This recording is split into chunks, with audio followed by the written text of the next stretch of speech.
Hello everyone, it's me Clayton. I just finished watching DC The League of Super Pets, starring Dwayne Johnson, John Krasinski, Kevin Hart, Mark Maron, Kate McKinnon, and more.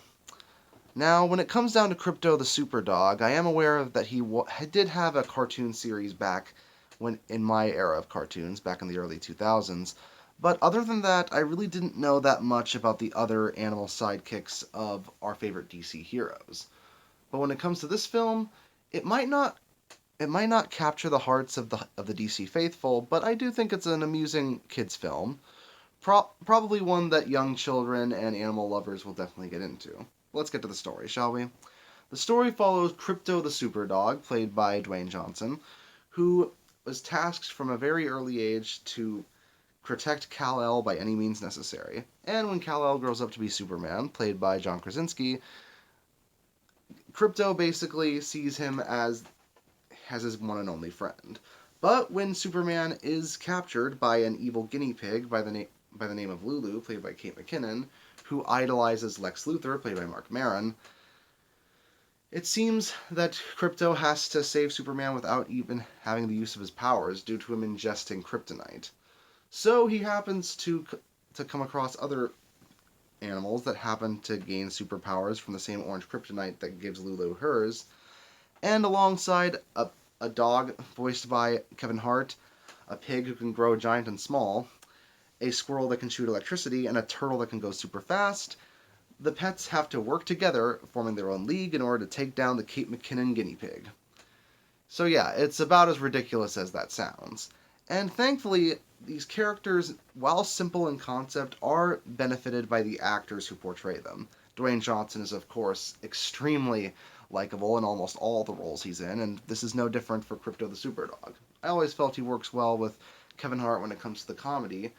I felt that way in the Jumanji films, and it's kind of the same thing here. Kevin Hart and Dwayne Johnson do really well when working off each other for comedy, even when working with pretty childish lines, but they also work pretty well for the dramatic moments, and considering that the whole film is about Krypto's arc let let go of his obsession with Superman and to allow him to be with Lois Lane, to not be so unbelievably jealous, I do think that Dwayne Johnson pulled that arc off pretty well.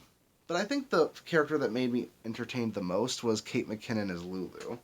She just goes all in when it comes to playing a megalomaniacal villainess, and having her as essentially the guinea pig version of Brain from Pinky and the Brain just makes her antics all the more enjoyable to watch. It's just the contrast between her massive power and the fact that she looks like a naked mole rat. It's actually a pretty amusing contrast throughout the whole film. Plus, you get tons of cameos from other DC characters, like Batman when he's voiced by Keanu Reeves, Wonder Woman, a different Green Lantern than the one I'm used to, Cyborg, Aquaman, The Flash. You know, they come in as for their obligatory scenes, and they're pretty fun throughout.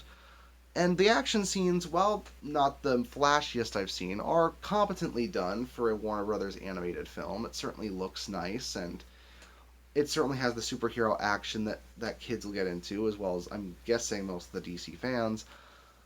My issues with the film are more with the fact that some of the writing doesn't feel like it's as funny as it should be. Not only because there are some childish jokes that feel like they should have been written out from the first draft, but because there's sometimes an awkward execution with some of them.